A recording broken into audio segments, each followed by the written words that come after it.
Hello and welcome to Sound Like, where today we're going to look at my personal favourite Muse song, Stockholm Syndrome. Now this is my favourite because of a number of reasons: a big riff, huge variety in the dynamic range of the song, sonic differences, opportunity for kind of adding in extra textures and flavours in there, so it was inevitable that this was going to appear at some point, and that's why it's my favourite song.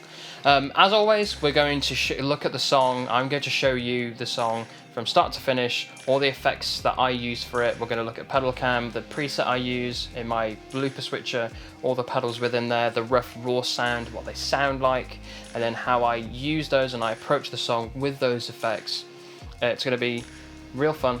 I'm going to go into a little bit of nerdy detail about levels of distortion and contrasting and so on, just as I always do. But before we get into it, don't forget to like, share and subscribe to this video for all the videos that I've done, whether it's soundlikes, whether it's covers. Hopefully I'm going to be starting to do some sort of extra, more special videos in the future, maybe on how to learn some new some Muse songs. Who knows? I might try and do something a bit different. I might even do some review stuff. Who knows? And let's get into pedal cam. Okay, so here we are at pedal cam. Now for Stockholm Syndrome, I use my Bank 1 for this, and running order of the presets within this are whammy, prime distortion and phase 90. Next is the whammy, big muff and phase 90. Patch C is whammy, overdrive, distortion and phase 90. And finally at D, but I don't use this, but I'll just go through it anyways, whammy, delay and phase 90. So patch A sounds like this.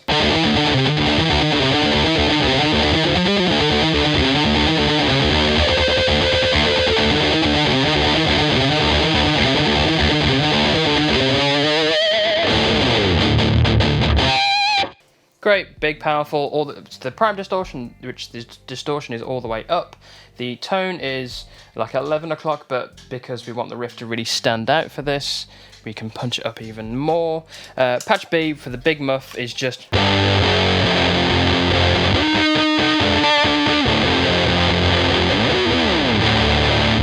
something big and heavy and really fat to kind of come through the mix. And C for the overdrive distortion just goes like this.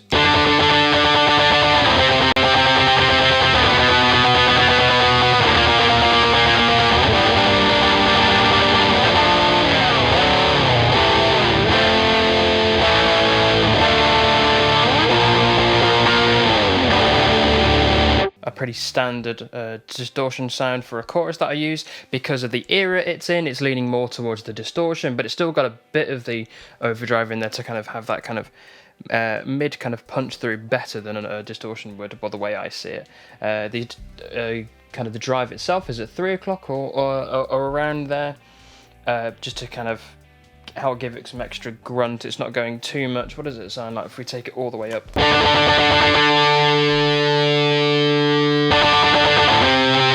It's a very subtle run-off, but I usually keep it at 3 o'clock for kind of every contingent that I have for songs where I need the pedal itself, but need it a more dramatic kind of shift. I do roll it down, but 9 times out of 10, it does sit there at 3 o'clock. But that's the setup for it. That's the kind of the rough sounds for all these patches. So let's get into the bulk of the song with the intro riff. Right, so here we are at the beginning of the song. Now for this, we start off with your big riff distortion, which in my case is the prime distortion, and it sounds like this.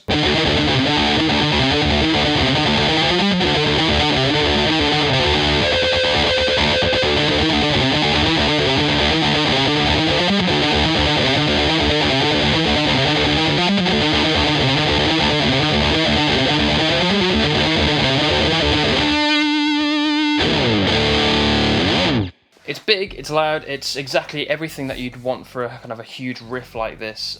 So if you are trying to get this sort of tone, absolutely go for a huge amount of distortion or a huge amount of gain.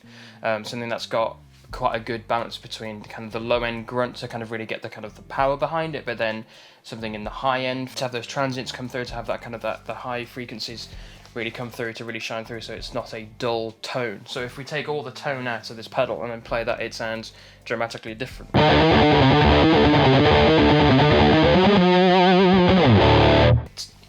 It loses a lot of the definition, so we need those high ends in there.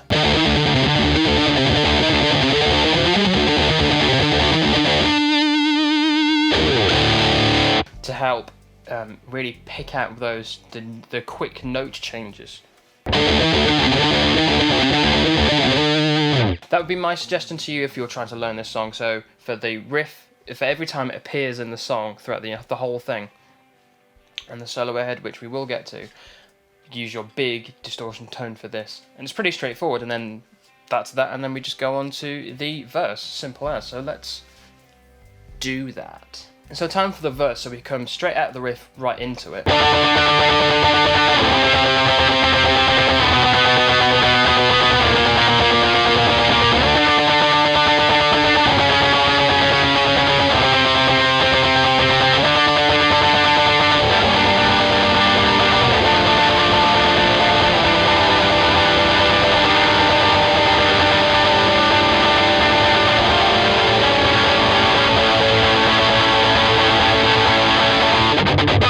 And then it repeats again. So that's the whole thing. It's the same distortion throughout, even when we change from doing octaves to the more triad chords.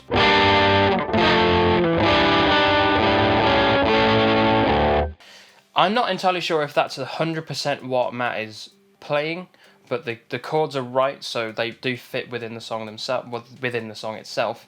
It sounds great, and I do like the change up between just doing octaves, which is just one note but an octave apart,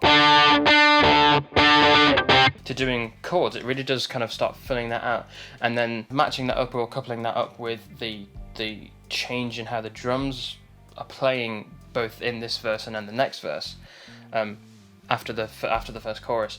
It was really good as well, that you can kind of really hear this song evolving, but only really if you kind of are listening out for it. That's the verse, and then now we're going to go look at the pre-chorus and now the chorus.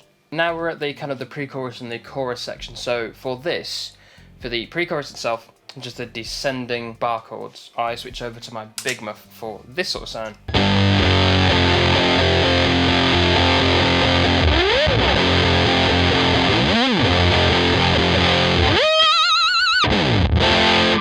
The squeals are entirely optional, but if you've got a sustainer circuit, this is a really great excuse and a great part of this song particularly for that, to kind of have those high-pitched squealing noises really come out, to kind of contrast that with the low rumbly of...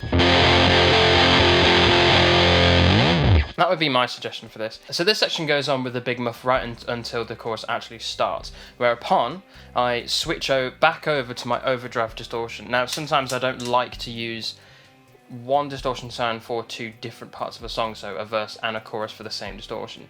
That's helped or mitigated by contrasting that with the big muff for that sound of the pre-chorus. And what I do most of the time is click on my phase 90. Now this is a kind of a standard setting for me, so it's at 9 o'clock. We don't change that the whole time, and it will sound like this.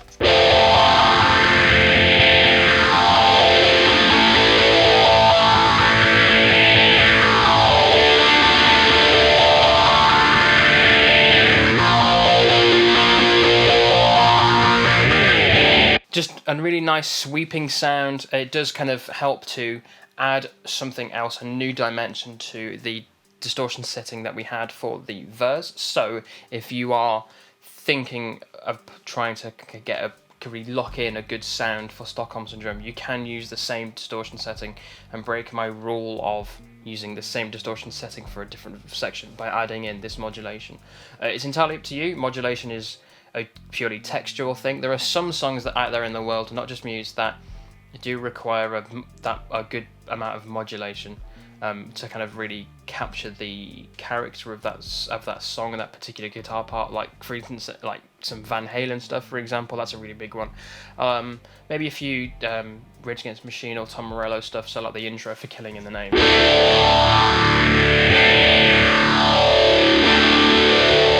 Sounds a bit crap without the modulation in there, but because it doesn't really appear on the album, You can just use this as a blank canvas for whatever you want. You can, of course, just do it without.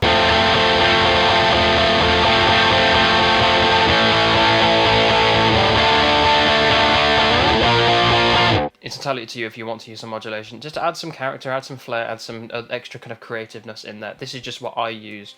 The main bulk of this is to get a good level of a distortion for this. That would be my suggestion. The Big Muff is too far into the kind of bulky mid-tone stuff. The overdrive distortion offers the right kind of balance of this, and the prime distortion, your riff distortion for this, is too far the other way. And then when you come to need that, it's already been used, and you're kind of getting ear fatigue from it, and it loses all impact for it.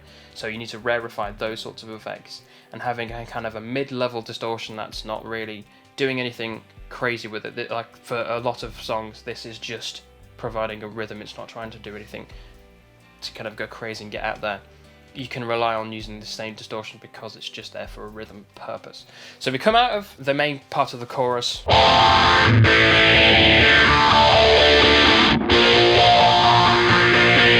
So for this part, you can switch over at this point to your main riff distortion to kind of gear yourself up tonally for this.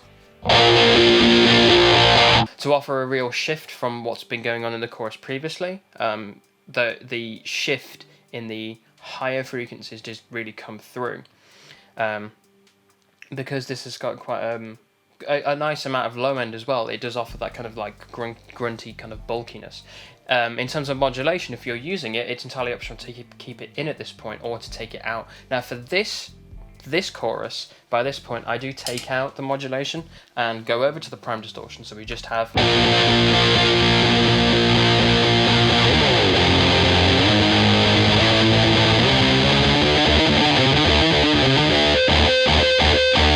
just because I want it to really cut through, because we're still relatively early in the song, and I do play the second chorus, that part of the second chorus ever so slightly differently, which I'll get into. So that's how that works. So I like to take out the modulation, switch over to my riff distortion in preparation for this. So when we have the ascending riff, it has even more of an impact because we're doing an ascending scale, we're changing the strumming pattern, and it really does build something to it.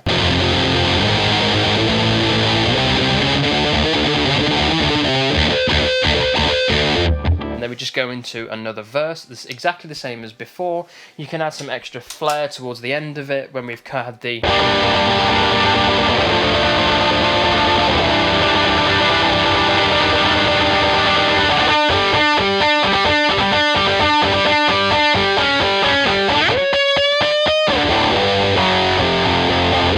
So I will now go into what I'm doing for the second chorus, that kind of like last bit. So in terms of the setup for it, it's just the Big Muff again.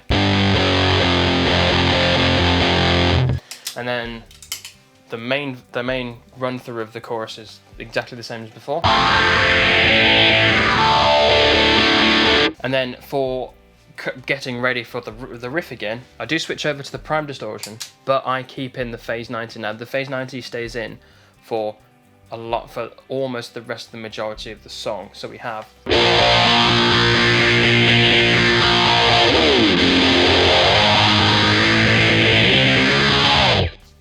just to have a bit of variety, and the modulation does really help for the solo section. And the way I see it, I don't want to take it off to then kind of put it back on straight away, just to give it that extra kind of flair to it. With a modulation effect the way it is and the way I have it set up, I don't like to come off from it and come back onto it. I like to keep it in there just because it offers something interesting.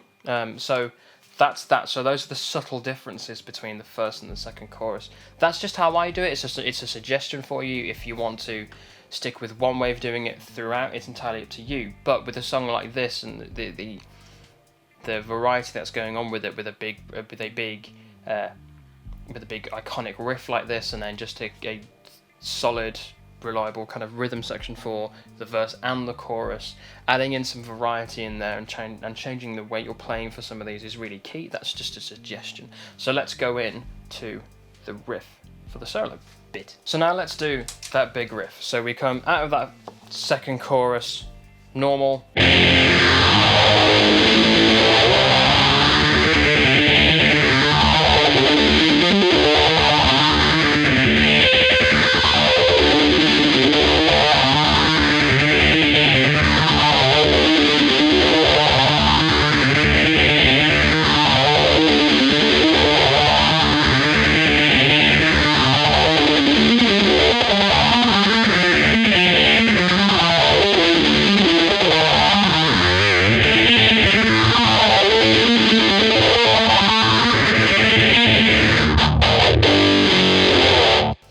Pretty simple, pretty straightforward. It's just the riff over and over again, and then we just do the kind of descending solo-y bit.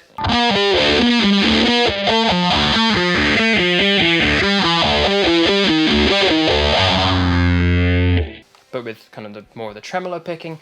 It's the same setting throughout. Prime distortion is on there the whole time. First phase 90 is on there the whole time the way I have it. Without it, which is entirely up to you.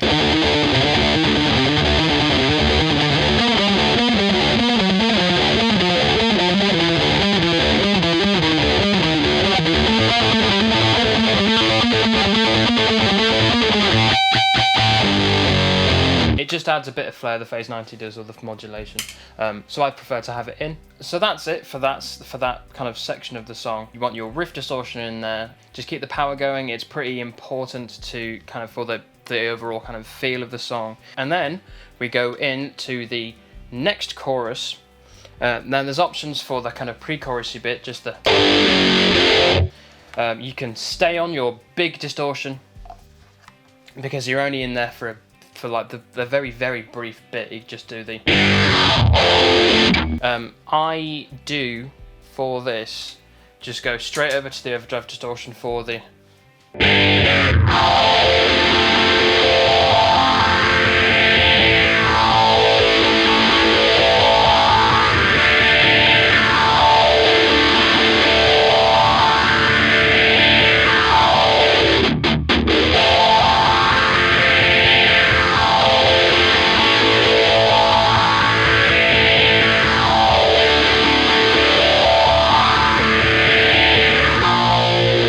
By that point, for the I switch back over to the prime distortion, but now I take the modulation out, and that's it done. Because it's been on there for a while, and you want to have a tonal shift for this part of the song if you're using the modulation to get ready, like to kind of have that tonal shift for the ascending riff twice. And then for the final riff, which is just the main one, just slowed down by half. So then for the final part of the song, let's look at that and then we're done. So we're now at the final section of this song. Now for this, to make it stand out even more, really end on a really big kind of crescendo, I switch on my whammy to the octave harmony down to really kind of boost up that low end, and then play the riff so it sounds like this.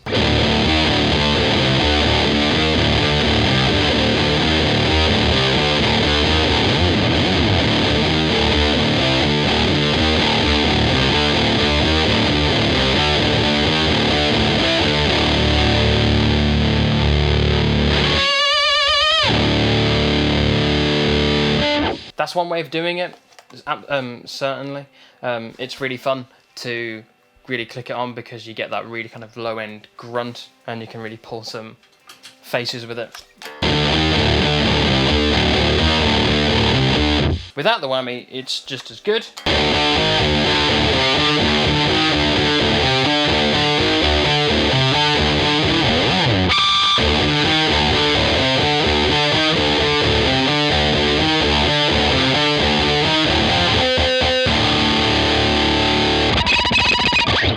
Just as good, but any opportunity to kind of turn on the whammy for this setting, particularly and play a riff like it, I can't really ignore. It works for so many riffs, like War Within a Breath by Rage Against the Machine.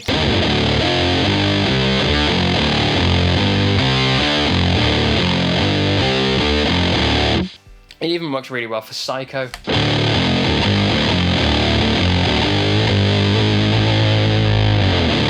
like microcuts.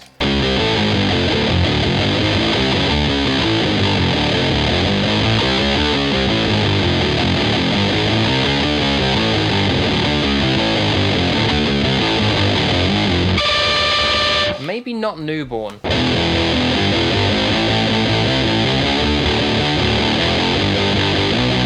Works really, really well for that riff, but until when you get to the chords, then it starts to fall apart.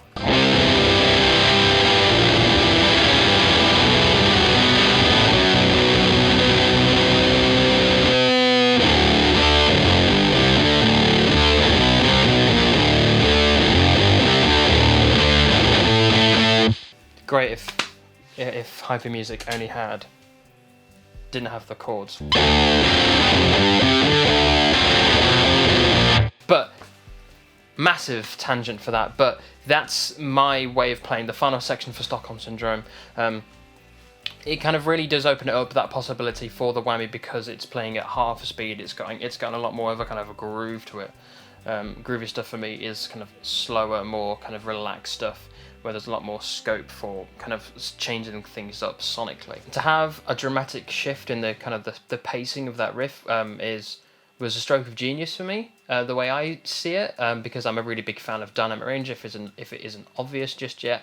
Playing the same thing exactly the same way a number of times throughout a song, it gets super boring, and Stockholm Syndrome really offers a lot of variety with the few kind of tricks in its arsenal.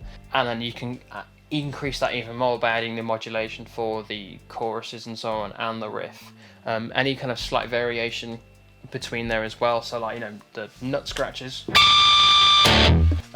If you've got a sustainer circuit, adding in a lot of those squeals. Adding in the extra kind of harmonic part